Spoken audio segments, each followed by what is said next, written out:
안녕하세요. 숲 전체가 거대한 비밀 네트워크로 연결되어 있다는 마더트리 가설 혹시 들어보셨나요? 나무들이 서로 소통하고 또 돕는다는 이 정말 놀라운 이야기가 과연 과학적인 진실일까요? 아니면 그냥 우리가 바라는 희망 섞인 환상일까요?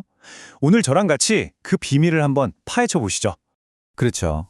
우리 모두 숲에 가면 이런 비슷한 기분을 느껴본 적 있을 거예요. 저 하늘을 찌르듯한 거대한 나무들, 발밑에서 바스락거리는 나뭇잎 소리, 그 짙은 흙내음.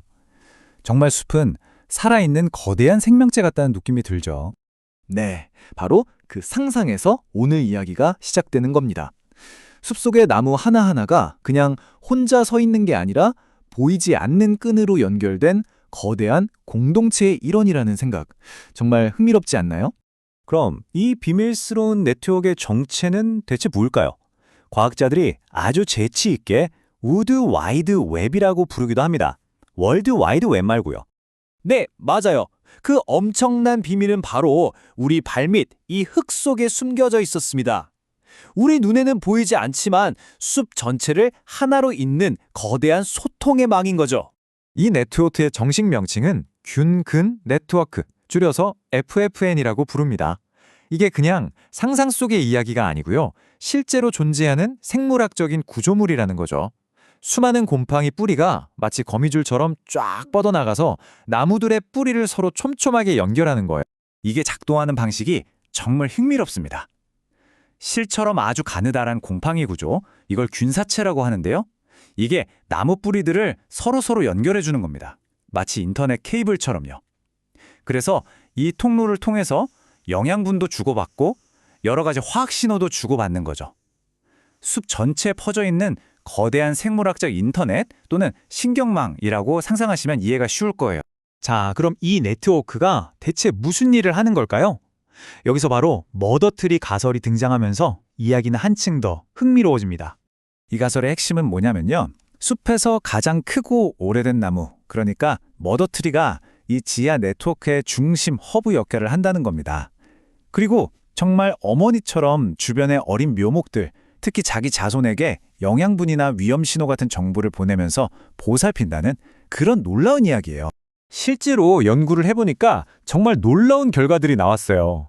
머더트리가 자기 자손을 알아보고 다른 묘목보다 더 많은 영양분을 보내주더라는 거죠. 그리고 이 네트워크에 연결된 묘목의 생존율이 실제로 더 높았고요. 심지어 인간의 뇌가 정보를 전달할 때 쓰는 신경전달 물질과 아주 비슷한 화학 신호를 써서 소통한다는 사실까지 밝혀졌습니다. 이런 증거들을 딱 접하고 나면 이런 질문을 던질 수밖에 없게 됩니다. 와, 어쩌면 숲 전체가 하나의 거대한 지능을 가진 유기체일지도 모른다. 이런 생각까지 들게 되죠. 정말 경이로운 상상이지만 바로 이 지점에서 과학계에 아주 큰 논쟁이 시작됩니다. 하지만 과학이라는 게 그렇잖아요. 늘 질문하고 또 검증하는 과정의 연속이죠. 이 아름다운 머더트리 이야기에 대해서 다른 과학자들은 어떤 날카로운 질문들을 던지고 있을까요? 논쟁의 핵심은 바로 이겁니다. 숲을 협력의 공간으로 볼 것이냐 아니면 치열한 경쟁의 장으로 볼 것이냐. 사실 큰 나무가 햇빛을 가려서 그늘을 만들고 주변에 어린 묘목들이 자라는 걸 방해하는 건 우리가 숲에서 흔히 볼 수 있는 현상이거든요. 이 비판들이 꽤 구체적이고 날카롭습니다. 예를 들어 어떤 연구에서는요. 큰 나무 주변에 도랑을 파서 뿌리 경쟁을 막아버렸더니 오히려 묘목이 더 잘 자랐다고 해요. 또 네트워크를 통해서 전달되는 영양분의 양을 측정해보니 실제 생존에 영향을 주기에는 너무나 적은 양이라는 지적도 있고요.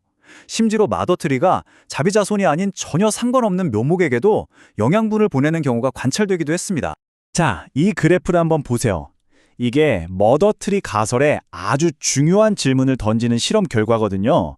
MFN과의 연결 정도를 다르게 조절하면서 묘목이 얼마나 영양분을 흡수하는지 본 건데요.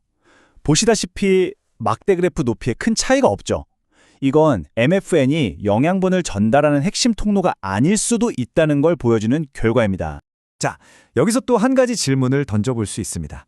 만약에 영양분이 이동하는 길이 이 MFN이라는 고속도로 하나뿐이 아니라면 어떨까요? 실제로 영양분은 MFN 말고도 다른 여러 경로로 이동할 수 있습니다. 예를 들어 죽은 뿌리에서 나온 영양분이 흙속 미생물에 의해 분해돼서 다른 식물에게 전달될 수도 있고요. 심지어 서로 다른 균근균 네트워크에 속한 나무들 사이에서도 영양분이 오고 가는 게 관찰됐죠. 그러니까 숲의 연결망이라는 게 무슨 단 하나의 고속도로만 있는 게 아니라 훨씬 더 복잡하고 다양한 길들이 얽혀 있는 시스템이라는 겁니다. 자, 이제 이 과학적인 논쟁을 조금 넘어서 더 큰 그림을 한번 볼까요? 이 논쟁은 우리에게 우리는 자연을 어떻게 바라봐야 하는가라는 더 근본적인 질문을 던지고 있습니다. 이 인용문이 핵심을 딱 짚어주는데요. 나무가 인간의 뇌가 쓰는 것과 비슷한 화학 물질을 사용한다고 해서 과연 나무가 우리처럼 생각하고 느낀다고 단정할 수 있을까요?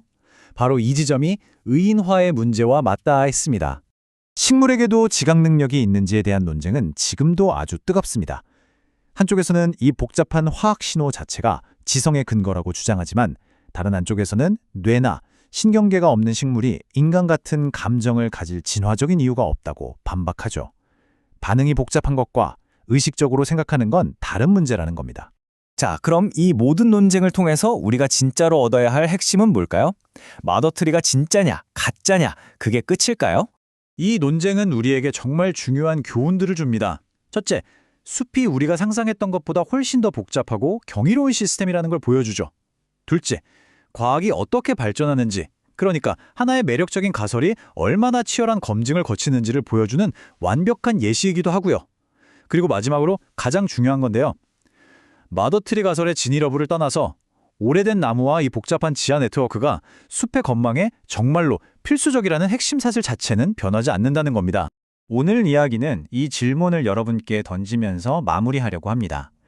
우리가 자연을 아끼고 존중하는 이유가 단지 자연이 우리 인간과 닮았기 때문이어야 할까요? 한 번쯤 깊이 생각해 보는 계기가 되었으면 합니다. 들어주셔서 감사합니다.